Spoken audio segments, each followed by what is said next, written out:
കഴിഞ്ഞ വീഡിയോയിൽ ഞാൻ പറഞ്ഞില്ലേ ഞാനൊരു 10 ലൈഫ് ലെസൺസും കൊണ്ടുവരുന്നു. നമുക്ക് സ്റ്റാർട്ട് ചെയ്താലോ. So this is my first life lesson. So ഈ കഥ നടക്കുന്നത് എനിക്കൊരു 12-13 വയസ്സുള്ളപ്പോൾ എന്ന് പറഞ്ഞാൽ ഞാനൊരു 7ാം ക്ലാസ്സിലോ 8ാം ക്ലാസ്സിലോ. ഈ കഥയിലെ മെയിൻ എന്ന് വെച്ച് കഴിഞ്ഞാൽ ഈ ലൈഫ് ലെസൺ എനിക്ക് തന്ന ആള് അതെന്റെ ഒരു ആന്റിയാണ്. സോ പുള്ളിക്കാരിനെ പറ്റി പറയുകയാണെങ്കിൽ she is one of the calmest person I have ever seen in my life. ഭയങ്കര പേഷ്യൻസാ, ആരോടാണേലും ഭയങ്കര പേഷ്യൻസാ. സോ നമുക്ക് സംസാരിക്കാൻ വളരെ സൂത്തിങ് ആയിട്ടുള്ള ഒരാളാണ്. സോ ആൻറ്റി എൻ്റെ ടീച്ചറും കൂടെ ആയിരുന്നു. ഞങ്ങൾ ഒരേ സ്കൂളിലായിരുന്നു.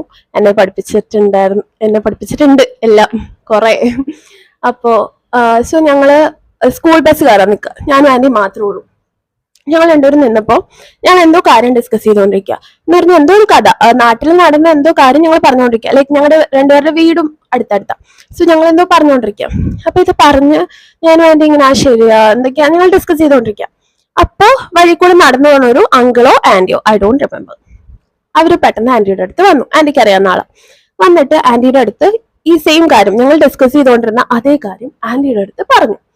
സോ നമുക്കറിയാവുന്ന ഒരു കാര്യം നമ്മളോട് ആരെങ്കിലും വന്ന് പറഞ്ഞ് നമ്മൾ എന്ത് പറയാ, ഞാൻ അറിഞ്ഞു അല്ലേ.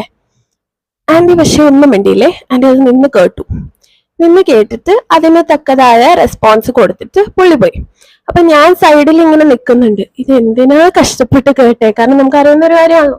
എന്നോടൊക്കെ ആ സമയത്ത് ഒരാൾ വന്നിട്ട് എന്തെങ്കിലും പറയാൻ വന്ന് എനിക്ക് അറിയണ കാര്യമാണ് ഞാൻ ഞാൻ അറിഞ്ഞോട്ടോ ശരിയല്ലേ എന്ന് പറഞ്ഞിട്ട് പോവും. പക്ഷെ ആന്റി അങ്ങനെ ചെയ്തില്ല, അവിടെ ഒന്ന് കേട്ടു. അപ്പൊ ഞാൻ പോയി കഴിഞ്ഞപ്പോ ഞാൻ ആന്റീനോട് ചോദിച്ചു, ആന്റി നമ്മൾ ഡിസ്കസ് ചെയ്ത കാര്യമല്ലേ, ആന്റിക്ക് അറിയണ കാര്യമല്ലേ, പിന്നെ എന്തിനാ ആന്റി കേട്ടുതന്നെ. എന്നോട് ആന്റി പറഞ്ഞു, നമ്മുടെ കയ്യിൽ ടൈം ഉണ്ട്, നിങ്ങൾക്ക് സ്കൂൾ ബസ്സിന് വെയിറ്റ് ചെയ്യാം, സ്കൂൾ ബസ് വരണവരെ നമുക്ക് ടൈം ഉണ്ട്, തിരക്കൊന്നുമില്ലല്ലോ. പിന്നെ നമ്മൾ വേറൊരാളോട് എന്നോട് ആഗ്രഹിച്ചിട്ട് ഒരാളൊരു കാര്യം പറയാൻ വന്നാൽ ഞാൻ എന്തിനാ അത് വേണ്ടാന്ന് പറയണം, എനിക്കത് കേട്ടൂടെ, എന്തെങ്കിലും സമയമില്ല, എൻ്റെ കയ്യിൽ നിന്നൊന്നും പോകുന്നില്ലല്ലോ. That day I understood what respect is. Respect എന്ന് പറഞ്ഞാൽ അത്ര നാള് എൽഡേഴ്സിനോട് തിരിച്ചു പറയാതിരിക്കുക, മൂത്തവര് വരുമ്പോൾ എണീറ്റിരിക്കുക, ക്ലാസ്മേറ്റ്സിനോടൊക്കെ മര്യാദയ്ക്ക് സംസാരിക്കുക, കാലുമ്മ കാല് കയറ്റി വെക്കാതിരിക്കുക, അതൊക്കെയായിരുന്നു. അന്ന് മുതൽ സംതിങ് ചേഞ്ച്ഡ്. ആൻഡ് റെസ്പെക്ട് എന്ന് പറഞ്ഞാൽ വേറൊരാള് ആഗ്രഹിച്ച് നമ്മളോടൊരു കാര്യം പറയണമെന്ന് പറഞ്ഞു വരികയാണെങ്കിൽ അത് കേൾക്കണം. അതും കൂടെ ആ ലിസ്റ്റിൽ ആഡായി. അപ്പോ അന്ന് മുതൽ ഇന്ന് വരെ ഇനിയും ഞാൻ കൂടെ കണ്ടു നടക്കുന്ന ഭയങ്കര ഒരു വലിയൊരു ലെസൺ അതായിരിക്കും.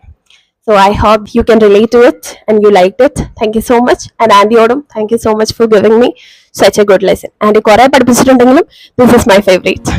Thank you. I see you in next video.